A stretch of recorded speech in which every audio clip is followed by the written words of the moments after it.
আসসালামু আলাইকুম দর্শক, 5 বছর ক্ষমতায় থাকতে প্রফেসর ইউনূস সরকার ম্যাটিকুলাসলি ডিজাইন অ্যাপ্লাই করছে এবং এই বিষয়টি দিনে দিনে আমাদের কাছে খুবই স্পষ্ট হয়ে উঠছে। এবং এই যে ম্যাটিকুলাস ডিজাইন শব্দটি আমি নিলাম, কার কাছ থেকে ধার করলাম? প্রফেসর মোহাম্মদ ইউনূসের কাছ থেকে।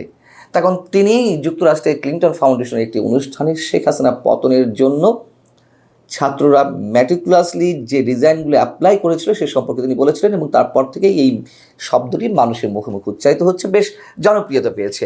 আমিও সেই শব্দটি উচ্চারণ করলাম। এই জন্যই বলছি, এই সরকার 5 বছর ক্ষমতায় থাক, এখন এই শব্দগুলো, এই কথাগুলো খোদ সরকারের উপদেষ্টাদের মুখ থেকে উচ্চারিত হচ্ছে সরাসরি। কোনো ধরনের দ্বিধা, দ্বন্দ্ব, লজ্জা তাদের মধ্যে কাজ করছে না। স্বরাষ্ট্র উপদেষ্টা বৃহস্পতিবার তিনি বলে ফেললেন যে মানুষ চায় এই সরকার 5 বছর ক্ষমতায় থাকুক। আমরা কি বিষয়টা বুঝতে পারছি আস্তে আস্তে কোন দিকে যাচ্ছে? আমরা কি দেখলাম? ম্যাটিকুলাস ডিজাইনের মাধ্যমে এগুলো ছড়িয়ে দেওয়ার একটা চেষ্টা কিভাবে শুরু হলো?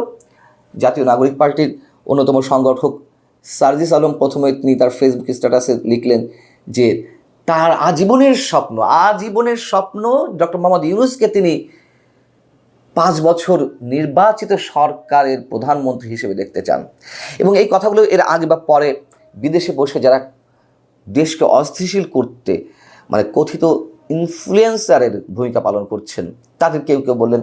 এগুলো আস্তে আস্তে মানুষের মাঝে ছড়িয়ে দেওয়ার চেষ্টা করা হলো। ঈদের জামাতে আমাদের প্রধান উপদেষ্টা যখন সাধারণ মানুষদের কারোর সঙ্গে হাত মেলাচ্ছিলেন, হ্যান্ডশেক করছিলেন, তখন তার সামনে কাউকে দিয়ে বলানোর চেষ্টা করা হলো বা কেউ ইচ্ছাকৃতভাবে বললেন যে আপনাকে আমরা 5 বছর ক্ষমতা থাকতে চাই। আমাদের ডক্টর মোহাম্মদ ইউনূস আনন্দ বিহ্বলিত হয়ে পড়লেন এবং সে ধরনের পরিকল্পনা অবশ্যই সরকারের আছে। গোয়েবলসীয় থিওরি সম্পর্কে আমরা সবাই জানি যে একটা মিথ্যে 10 বার উচ্চারণ করে সেটি সত্য প্রমাণিত হয়। হিটলারের যে তথ্যমন্ত্রী ছিলেন, সেই ধরনের প্রচেষ্টা আমরা এর আগেও দেখেছি, এখনও দেখছি।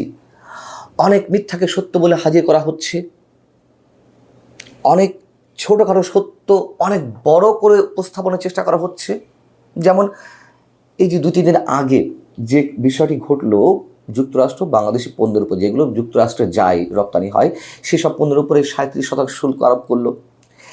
সেই শুল্ক 3 মাসের জন্য স্থগিত করতে আমাদের সরকারের পক্ষ থেকে একটি চিঠি দেওয়া হয়েছে মাত্র 2 দিন আগে, যেখানে ডোনাল্ড ট্রাম্প নিজে এর আগে বলে রেখেছিলেন অনেকে আবেদন করছে এই শুল্ক স্থগিতের বিষয়টি পুনর্বিবেচনার সুযোগ রয়েছে। 53টি রাষ্ট্রের সরকার প্রধান তার কাছে আবেদন করেছেন, তার মধ্যে বাংলাদেশের ডক্টর মোহাম্মদ ইউনূস একজন। এখন এই বিষয়টি সরকার নিয়ন্ত্রিত যে গণমাধ্যমগুলো রয়েছে, সবই তো সরকার নিয়ন্ত্রিত, এটি তো বলার অপেক্ষা রাখে না।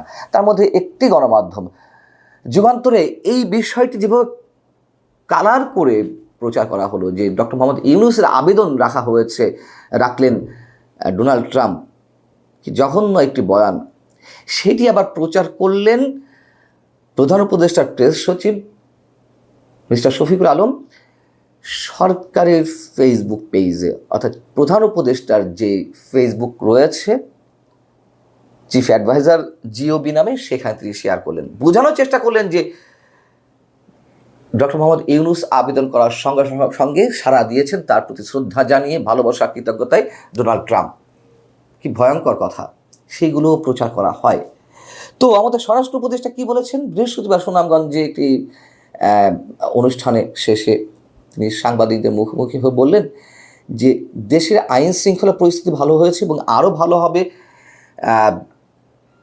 সাধারণ মানুষ বলতেছে যে তার শব্দে, তার ভাষায়, আইন শৃঙ্খলা পরিস্থিতি আগের চেয়ে ভালো। ওই রাস্তা থেকে হুনি মানুষ বলতেছে আপনারা আরও 5 বছর ক্ষমতায় থাকেন। আইন শৃঙ্খলা পরিস্থিতি আগের চেয়ে ভালো, এটা সত্য কথা, আপাতত ভালো। রমজানে বিদ্যুৎ যায়নি, কেন যায়নি তারও একটি ব্যাখ্যা রয়েছে। গরমটা তো এখনো পর্যন্ত সেভাবে পড়েনি অন্য বছরের সময়, অথবা রমজান তো বসন্তের কাছাকাছি সময় এসে আমাদের সামনে এসেছিল। যাই হোক, ধরে নিলাম যে রমজানে বিদ্যুৎ যায়নি, ভালো কাজ। জিনিসপত্রের দাম বাড়েনি, ভালো কাজ।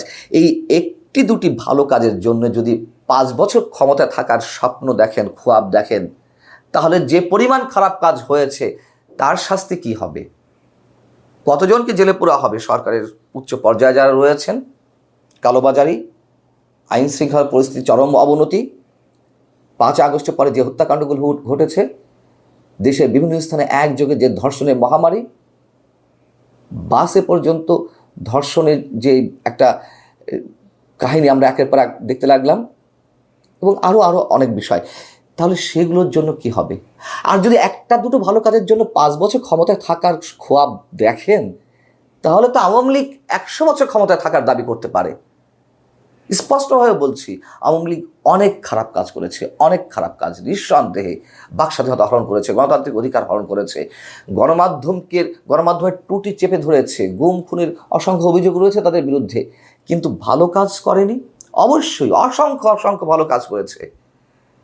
দেশের প্রত্যন্ত অঞ্চলের যে যোগাযোগ ব্যবস্থার অবকাঠামোগত উন্নয়ন, মেট্রো রেল, পদ্মা সেতু, এসব এক একটা মেগা প্রকল্পের জন্য তো তাদের 50 বছর ক্ষমতা থাকা উচিত। যদি আমি কম্পারিজনকে এইভাবে নিয়ে আসছি, বর্তমান সরকার উপদেষ্টা যা বলা শুরু করেছে, যা বয়ান দেওয়া শুরু করেছে, সেই জায়গা থেকে আমি বলছি,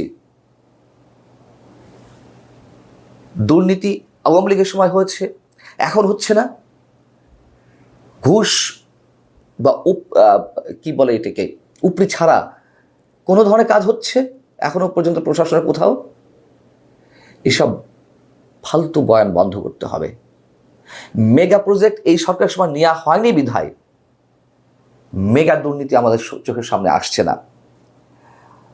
আর সবচেয়ে বড় যে ভয়ঙ্কর ঘটনাগুলো এই গত 8 মাসে ঘটেছে, মৌলবাদী উত্থান, মুক্তিযুদ্ধের স্মৃতিচিহ্ন বা ইতিহাস ধ্বংসের যে ভয়ঙ্কর অপচেষ্টা, তার শাস্তি হলে তো আমি আর মন্তব্য করতে চাই না। কি ধরনের শাস্তি হওয়া উচিত সরকারের সঙ্গে সংশ্লিষ্ট যারা আছেন ওতপ্রোতভাবে একটু ভেবে দেখুন কোথায় হাত দেওয়া হয়েছে। সবচেয়ে বড় কথা, ধরে নিলাম ভালো কাজ করছেন, অনেক ভালো কাজ করছেন, কিন্তু সেই ভালো কাজের দোহাই দিয়ে তো 5 বছর কেন, 1 বছরও ক্ষমতা বা 6 মাস ক্ষমতায় থাকার খোয়াব দেখতে পারেন না আপনারা। যেহেতু এই রাষ্ট্র এখনো সংবিধানের অধীনে চলছে, এই সরকারের ম্যান্ডেট আছে, সবাই বলে, আমিও বলি বৈধতা আছে, যে একটা গণঅভ্যুত্থানের মাধ্যমে একটা সরকার তো আসতেই হবে। সরকারবিহীন একটি রাষ্ট্রতে চলতে পারে না। 4 দিন সরকারবিহীন এই রাষ্ট্র চলেছে।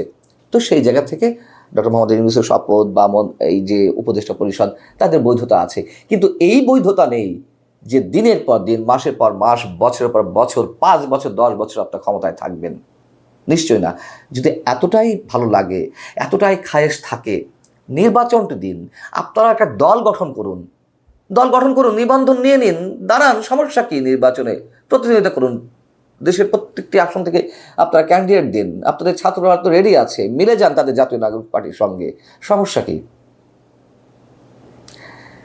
ম্যাটিকুলাস ডিজাইন তারা অ্যাপ্লাই করার চেষ্টা করবে, কিন্তু স্পষ্ট বলে রাখতে চাই, পারবেন না ভাই, কোনো অবস্থাতেই পারবেন না। মাঝখান থেকে এই দেশটাকে একটা ভয়ঙ্কর অস্থিতিশীলতার দিকে ঠেলে দেওয়া হচ্ছে, কিছুতেই সম্ভব না। জোর করে থাকতে পারবেন। এবং শেখ হাসিনা, কেউ বলেন পালিয়ে গেছেন, কেউ বলেন দেশ ত্যাগ করেছেন, যেটিই হোক না কেন, কেউ কল্পনা করেছিলাম যে রূপটি ঘটবে? আপনারাও বুঝতে পারছেন না যে কি ঘটতে পারে। ভালো থাকুন সবাই, আপনাদের জন্য শুভকামনা।